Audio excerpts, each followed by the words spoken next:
Seorang kakek hidup di perkebunan di suatu pegunungan sebelah timur negara bagian Kentucky, Amerika dengan cucu lelakinya yang masih muda.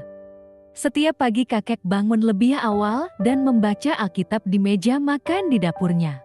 Cucu lelakinya ingin sekali menjadi seperti kakeknya dan mencoba untuk menirunya dalam cara apapun semampunya.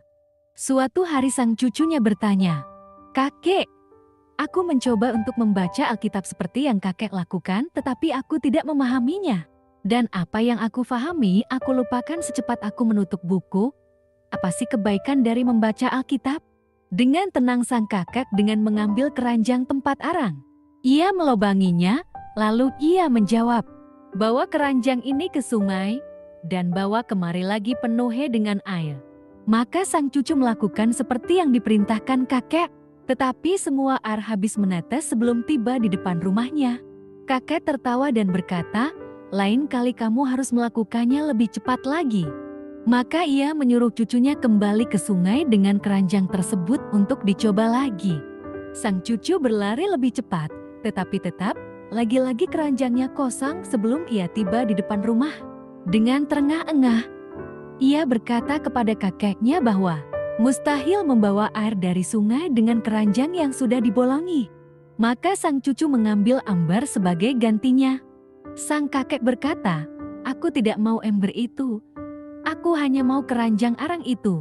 Ayolah, usaha kamu kurang cukup."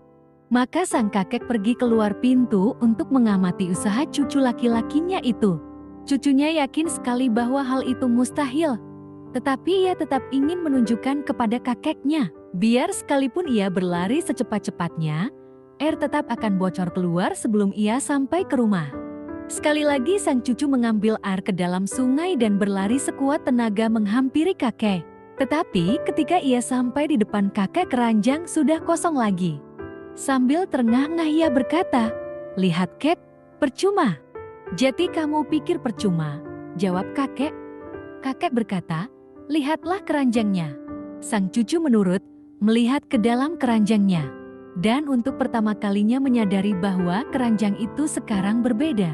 Keranjang itu telah berubah dari keranjang arang yang tua kotor dan kini bersih luar dan dalam. "Cucuku, hal itulah yang terjadi ketika kamu membaca Alkitab. Kamu tidak bisa memahami atau ingat segalanya. Tetapi ketika kamu membacanya lagi, kamu akan berubah luar dalam. Itu adalah karunia dari Allah di dalam hidup kita. Sesungguhnya, hanya dengan mengingat Allah, hati akan tenang." Sahabatku, teman yang baik adalah seseorang yang dapat berkata benar kepada kita, dan bukan orang yang selalu membenar-benarkan perkataan kita tanpa memberi nasihat dan koreksi. Sahabatku, jadilah berkat bagi yang lain dan teman yang sejati. Salam damai sahabatku, Tuhan memberkati. Rehatku, renungan harian sahabatku, dari Love Ministry.